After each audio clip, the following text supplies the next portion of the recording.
Good morning, and welcome to the Unitarian Church of Evanston. My name is Annette Wallace, and my pronouns are she and her. And whether this is your spiritual home or you are newly discovering our community, we're grateful to share this time together. We strive to be an inclusive and welcoming community, seeking truth and love and nurturing the human spirit for a world made whole. We are guided by our principles and values, which remind us in every moment and through every challenge that each of us is worthy of love. And we are all connected through the vast and beautiful web of existence. We come together to remember our kinship with one another and to hold one another in heart and mind with tenderness and careful attention, and to dedicate ourselves more fully to living our shared values. I'm back. Okay. Welcome to those joining us online. Hey, my people. That's what I do. We hope you have your chalices ready. People of all ages are a welcome and important part of our faith community. We are blessed to have the children in the sanctuary for the first half of every service, and the entire service is for all ages about once a month, including today. So, where are the kids? The nest is in the front, and that's that little area over there.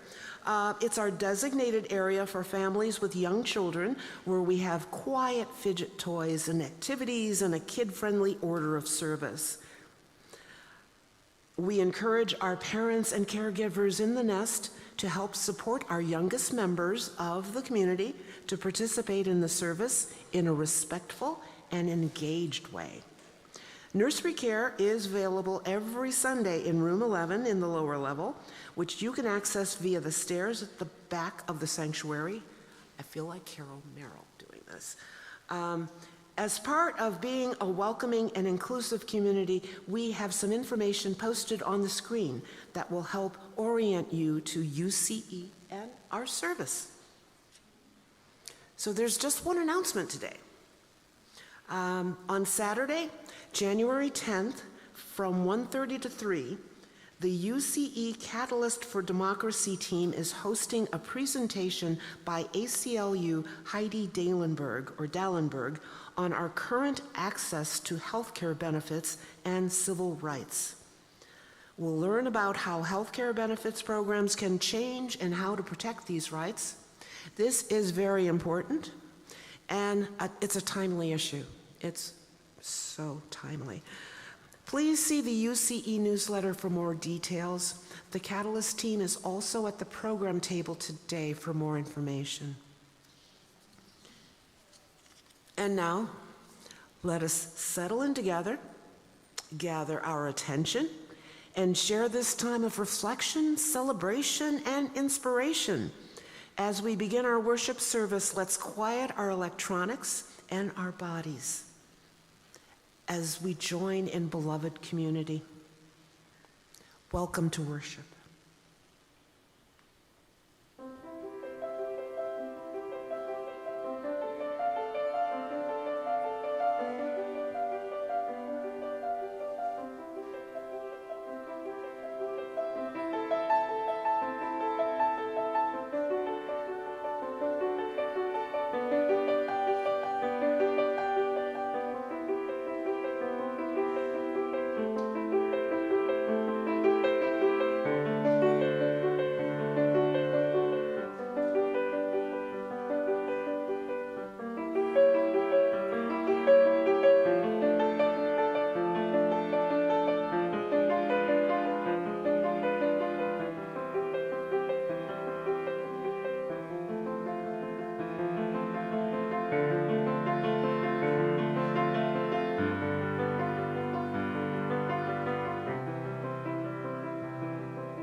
The Unitarian Church of Evanston was built on the traditional homelands of the Council of Three Fires, the Ojibwe, Odawa, and Potawatomi nations.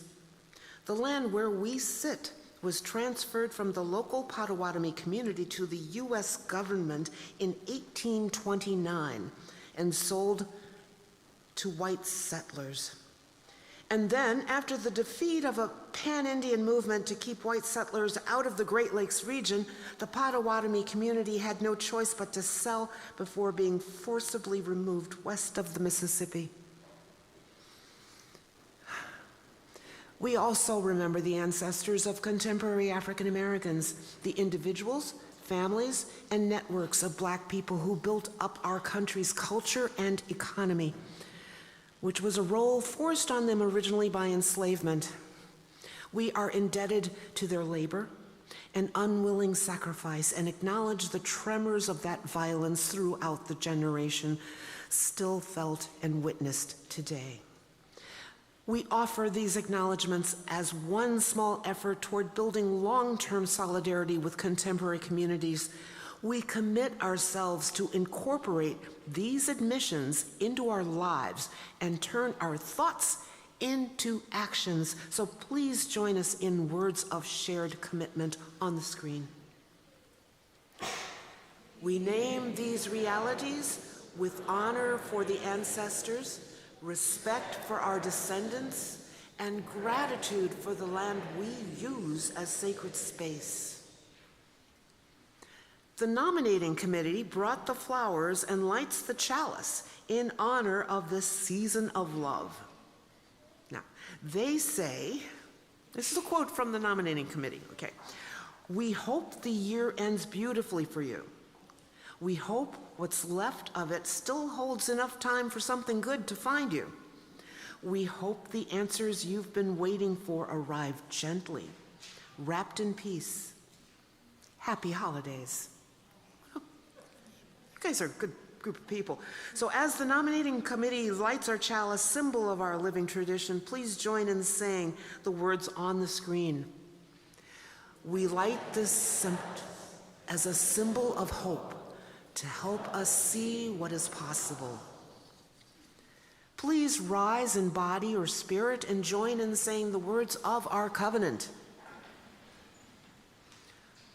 Love is the spirit of this church, and service is its law. This is our great covenant, to dwell together in peace, to seek the truth in love, and to help one another. Now, before we sing our opening hymn, I invite those of us online, to greet each other in the chat, and those gathered in the sanctuary to turn to one another briefly and maybe say hello to somebody that you don't know.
Please stay after the service and continue your conversations. And if you are new to UCE, we have a welcome table directly at the back of the sanctuary.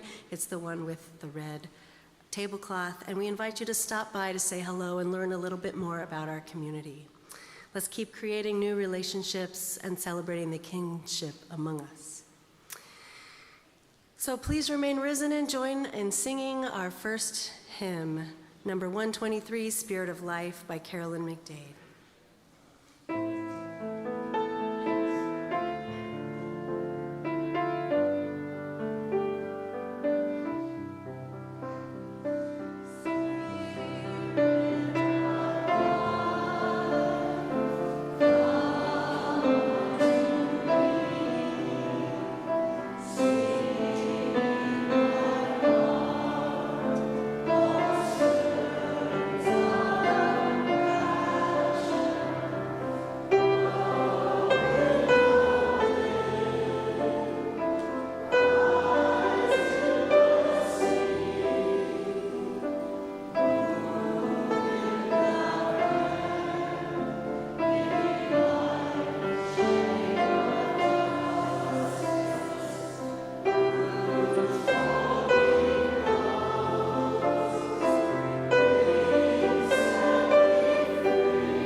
Good morning, everyone.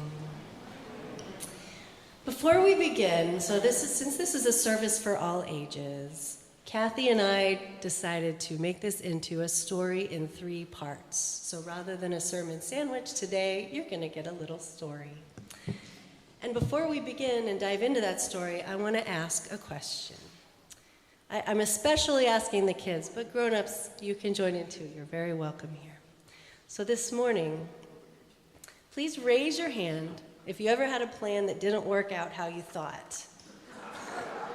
Okay. Wow, it's pretty much everybody.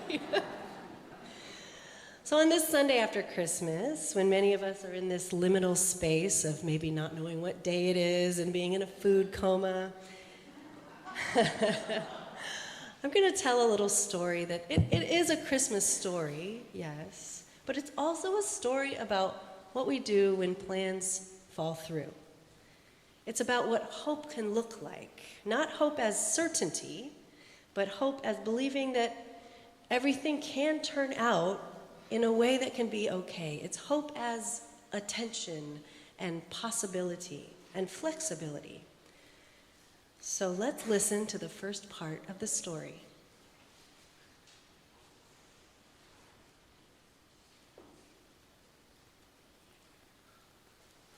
Long ago, in a small village in the Austrian Alps, there was a little church in the town of Oberndorf.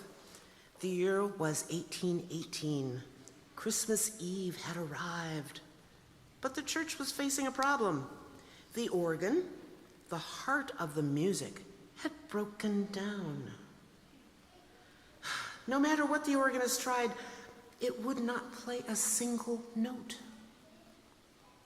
Without music, how could the Christmas service be complete? The people of Oberndorf always looked forward to the carols that filled the church with warmth and joy, but that night the church stood cold and quiet. The familiar plan had failed. So this story begins with an unexpected setback. Many of us know this feeling. There are days when I wake up with a clear idea about what my day is going to be, and then I have a sick kid, or I get an email that rearranges my priorities for the day.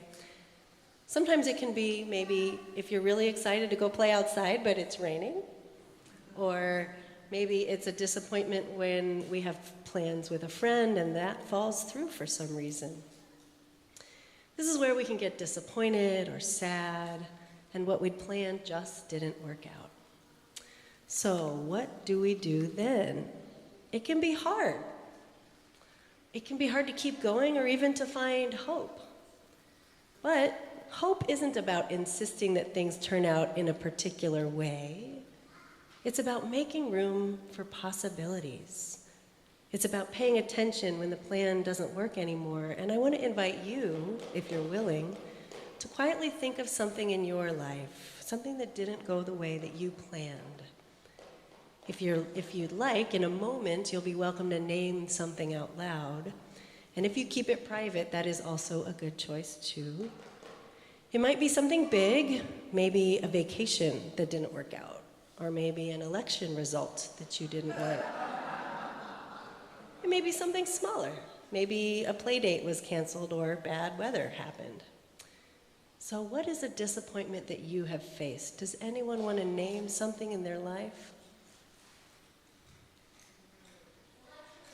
Election results.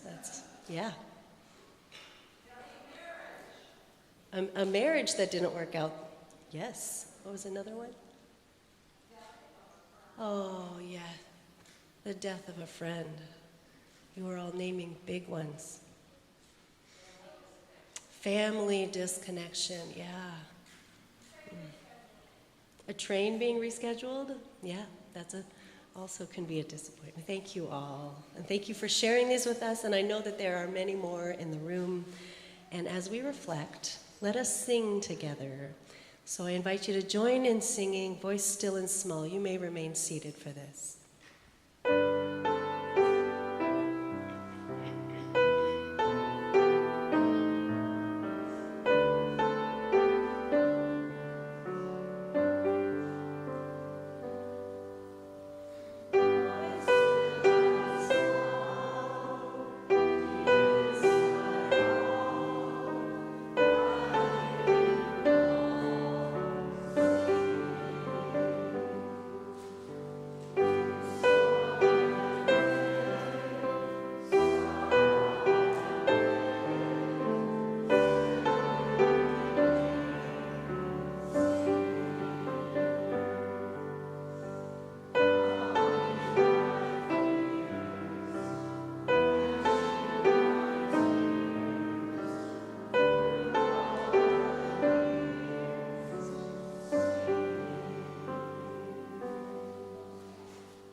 Morning. I'm Reverend Eileen Wiviat. I'm the senior minister. I use she, her pronouns, and I'm grateful for Emma allowing me to share the joys and sorrows today. I wasn't planning to, but here I am. This is a time in our service that we share the things that are closest to our hearts in a variety of ways, and there are several joys and sorrows that are important to share this morning. You can always, if you would like something spoken aloud, you can write it in the book found as you enter the sanctuary. You can fill out the form on the homepage of our website or send me or Reverend Susan an email. We listen to these with tenderness and with respect, and we try to quiet our bodies and our minds together as best as we are able by breathing in together and breathing out. So I'm going to ring this bell, and we'll take in a deep breath together, and then we'll let it out slowly.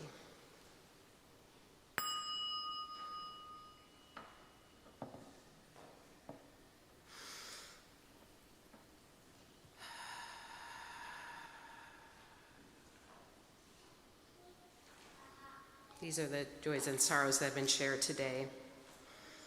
Lena Hilko shares the joy at the outpouring of interest from UCE members and friends during the month of December for UCE's shared offering partner, Fora, a tutoring organization serving children who are making a home in the United States through the Refugee Resettlement Program. Fora's staff has joyfully joined UCE every Sunday this month in both worship and advocacy, and we have collected at least 16 contacts who would like to learn more and may consider joining the tutoring team, which is so exciting. This has been a very positive sharing partner experience. Thank you, Lena, and the team for bringing Fora to us. Bridget and Sarita Seuss are overjoyed to welcome baby Gael Philip on December 19th. They are so grateful for the family and friends who've already shown Gael so much love and support and are looking forward to bringing him along to service at UCE in 2026. Congratulations to Bridget and Sarita, and welcome, baby Gael. And finally, I have a deep sorrow to share that our beloved Alice Swan died on December 26th.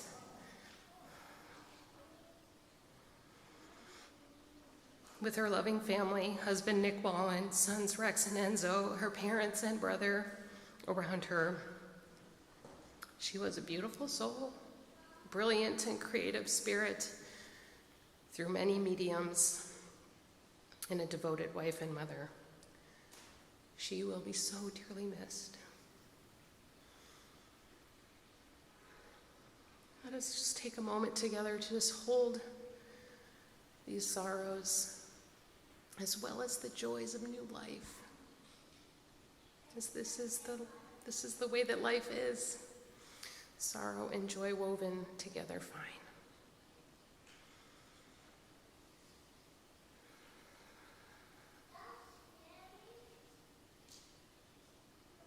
Sending you on your way, Alice, with love. And we know that there are many joys and concerns that are on our hearts in addition to these very tender ones, and invite you to come forward to light a candle, drop a stone in the well of tears, either at the front here or on the side table. And if you need a candle brought to you, please raise your hand and we will do so.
For these joys, we give our thanks. For these sorrows, we give our love.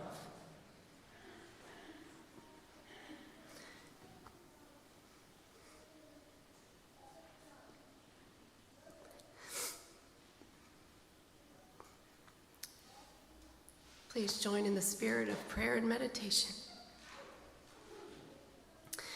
Spirit of life and love and death and renewal, of disappointments and unexpected blessings. As we navigate these times together, we bear witness to one another's experience. May we hold each other in tenderness. Sometimes the waters are rough. Sometimes there are unexpected setbacks. Sometimes life-altering changes. May we make space for the grief, and may we continue to stay open to possibilities when we're ready. May we witness one another in the spirit of love, and may we remain open to new potential blessings. May the possibilities in this unfolding life bring us sustenance and hope. And may our connections to one another bring us comfort and peace. Ashe, amen, and blessed be.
I'm sorry.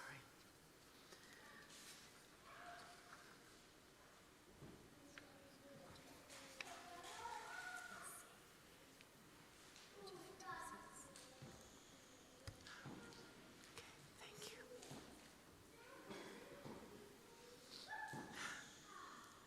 So the organ was broken.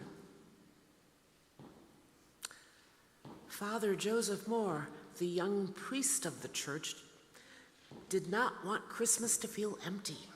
He remembered a simple poem he had written 2 years earlier, words about peace, love, and the holy stillness of the night when Jesus was born.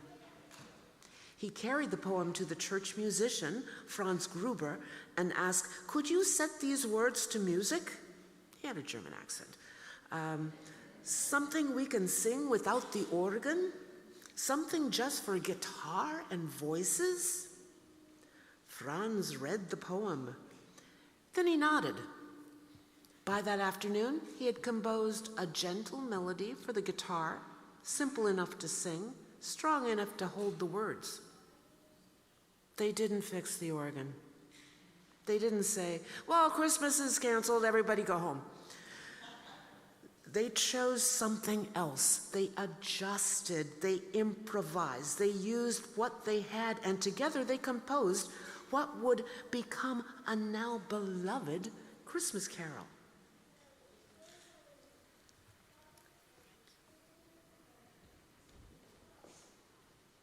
So this is the moment where, instead of giving in to despair, they stayed open to the possibilities.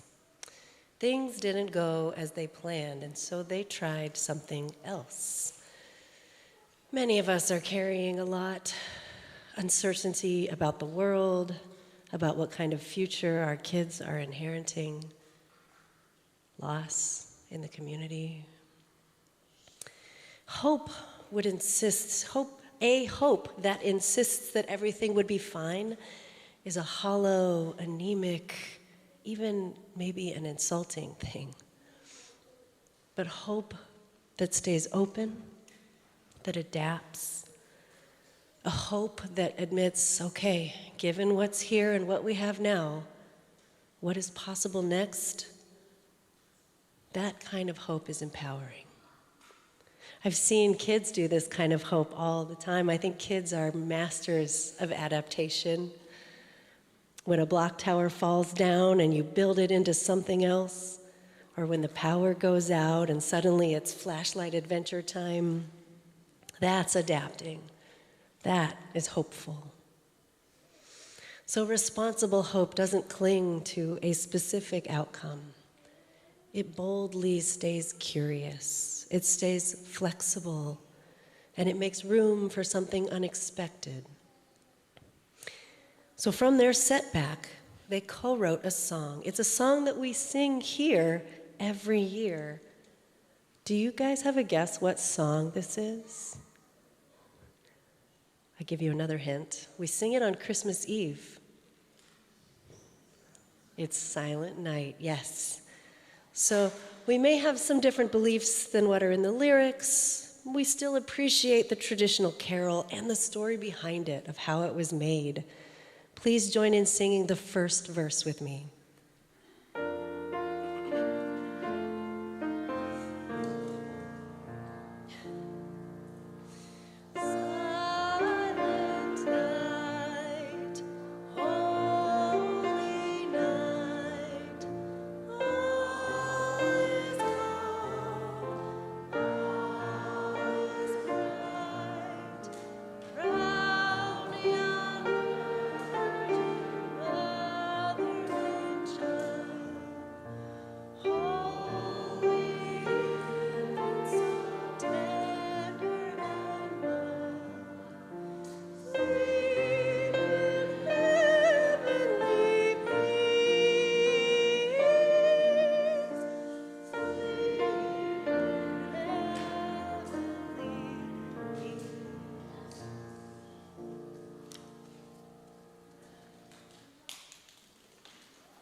As we say in our covenant each Sunday, service is our law. UCE is called by our mission, values, and principles to contribute to our community, to form accountable partnerships, and to express gratitude through giving. Today's offering will be shared with Fora, Forging Opportunities for Refugees in America, and we heard a little bit about what a success story we've been. Their mission is to ensure that refugee families are provided access to an education sufficient to prepare them to become economically self-sufficient and robustly engaged in American civic life. You may text to give, mail in a check, put cash in the collection bowls, or give from our website. If you write a check, please indicate in the memo line if your check is for the shared offering or some other giving. The ushers will now come forward to pass the collection bowls down the rows, and please give as generously as you are able, and may what you give bring you joy.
Thank you for your generosity.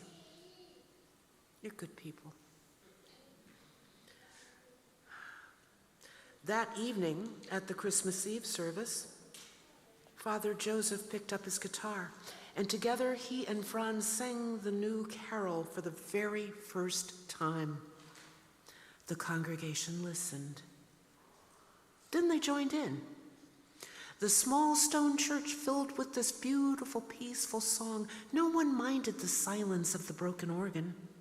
The music carried through the village that night, and then farther, across mountains and borders, across years and generations.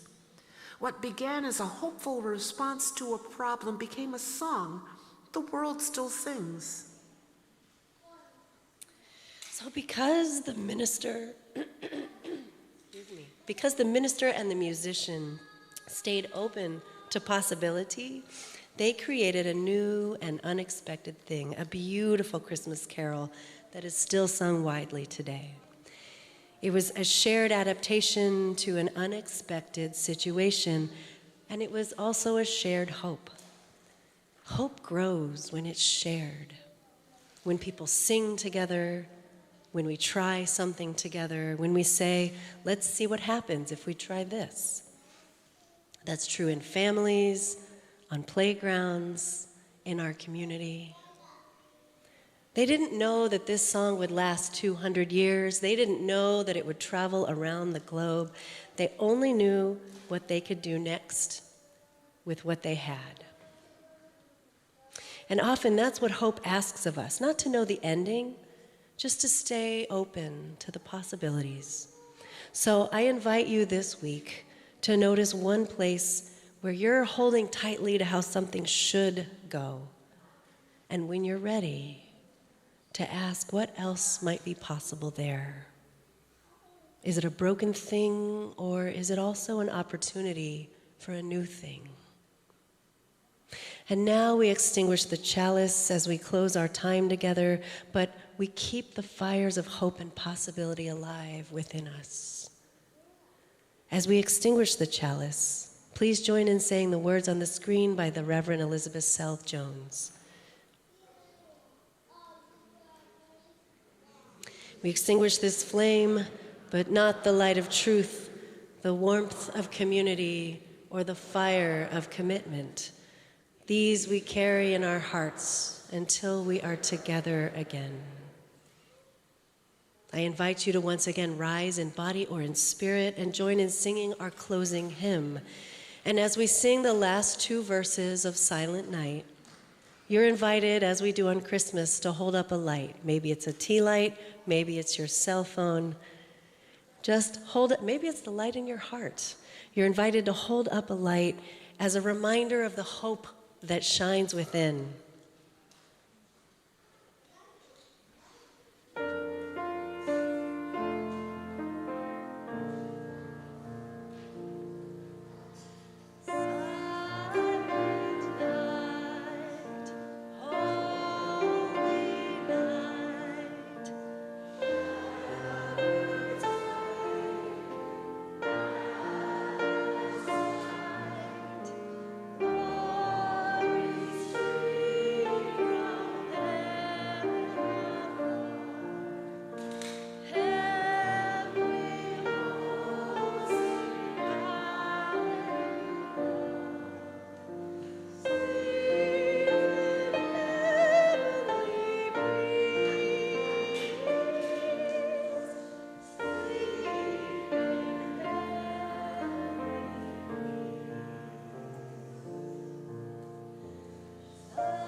May we all carry hope lightly in our hands, open enough to adapt, open enough to share.